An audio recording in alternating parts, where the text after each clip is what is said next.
It was a perfect story for the hectic Thanksgiving travel season. An aggravated airline passenger got snappish and then got her comeuppance on Twitter. The tale turned out to be fake, but the media outlets that ran with it don't seem to care. Adam Riley has more. If you're a reality TV connoisseur, you may know Elan Gale as the producer of shows like The Bachelor. For me on your lap, and then I was like, ooh, I was going to ruin my dress. But this Thanksgiving, Gale made headlines by live tweeting his travel nightmare. "Our flight is delayed," Gale began. "A woman on here is very upset because she has Thanksgiving plans." From there, things got worse, with the woman berating airline staff and Gale berating her. For example, Diane is wearing mom jeans and a medical mask over her idiot face. BuzzFeed reveled in the exchange, and the rest of the media ate it up. He says she was incredibly rude to the flight attendant. Sacramento's Channel 13 got other travelers to weigh in on Diane's boorish behavior. She's not the only one out here waiting to get home. Meanwhile, the Huffington Post cheered Gale for taking a stand.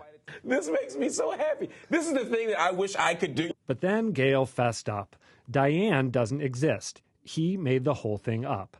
From the journalists who got suckered, the response was, "So what?" BuzzFeed said, "You got us, Elan," and the Huffington Post shrugged it off. No one should be that surprised. Elan Gale is a TV producer. A great reason not to have covered the story in the first place. He's a what? All right, so Dan, you have a little bit of an inside story here. The person who actually wrote the thing for BuzzFeed was a student of yours. Yeah, Rachel Zarrell, and she's a very good student. She did quite a bit of work for the Globe before she went to New York to be hired by BuzzFeed. And, you know, it's she's kind of doing what BuzzFeed people do. And, you know, nobody's denying that this was the guy's actual Twitter account. And I think that this was just one of those circumstances that by the time you got to the end of his rant, you had been kind of sucked into it, into believing that it might possibly be true. You know, I think we do these things all the time, and then we always say, well, we should always verify and we should always check them out. And rarely is that done, but we get away with it most of the time. But it's one thing for BuzzFeed to do it. For people to pick it up as it was a news story and go into the field, I mean... I know. That's the problem. I think anybody who looks at BuzzFeed as being serious journalism and following it as some news organizations did, I think that's a sign that the apocalypse is very close. And, I don't know. BuzzFeed is anybody who takes BuzzFeed seriously deserves what they get. Actually, Is that fair? I mean, you know, 9 things your cat can do, 10 famous quotes from somebody. That's not journalism. It's entertainment. Sometimes what they have is right, but you shouldn't. I think your point, Emily, is you don't grab what comes out of BuzzFeed and then decide it's news if you're a news organization without checking it out. That's the problem. I don't blame BuzzFeed. I blame everybody else who used it as a source. So I'll take on the lone voice of defense for BuzzFeed. I do think this was sort of an appalling chapter, but you know, they are trying to do some really serious journalism. Ben Smith, the editor there, has hired some really talented keyword is trying. journalists. You know, they just hired an editor from ProPublica to run an investigative unit. They're opening international bureaus, as we're talking about that sort of international coverage being reduced. So they are really making inroads in journalism, and some of the coverage they do is actually really great. I have former colleagues who work there, but I think that, you know, they have this problem, right, which is this very weird gray area between the journalism and the lolcats and the, you know, 10 reasons you know you're a child of the 90s, right? So there is this weird zone, and they haven't done a good job of making the distinction between one versus the other, and they're going to have to tackle that issue if they want to be considered serious journalists. Well, perhaps just as a larvae evolves into a beautiful butterfly, BuzzFeed is trying to go through this metamorphosis. They're still in the larvae stage. Well, for now, I mean, they're branding themselves as BuzzFeed, not Newsfeed. Right. So that should be a tip-off right there.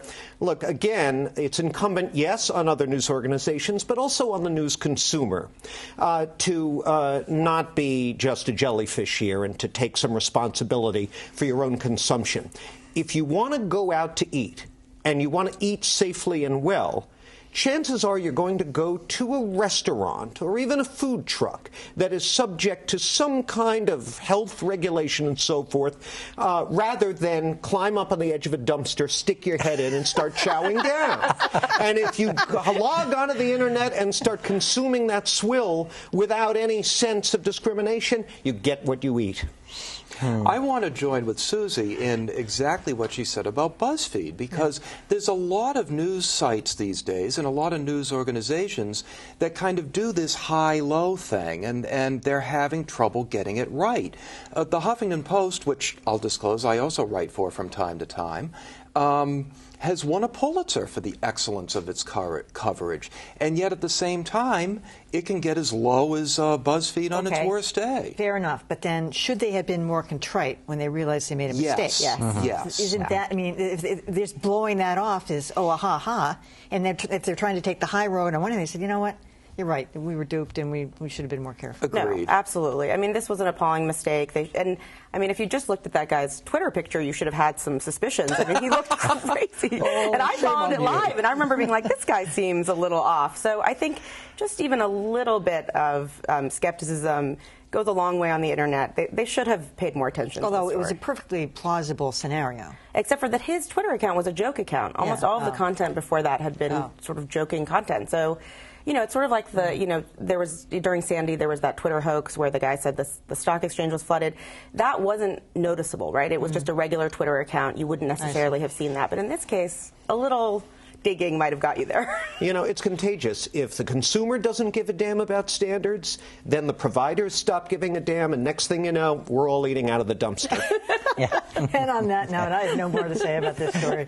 All right, well, that does it for Beat the Press. Tell us what you think. How should the press have handled the Sandy Hook 911 calls? Should BuzzFeed stay away from unverified Twitter stories? Weigh in at beatthepress.org. And stay with WGBH2 now for a special edition of Basic Black.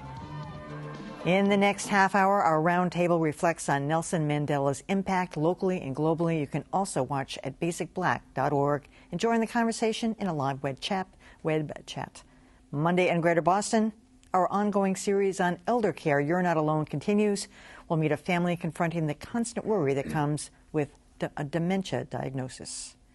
You don't know if they're out wandering at night, and you really worry about their safety. That and more Monday in Greater Boston. I'm Emily Rooney. Thanks for watching.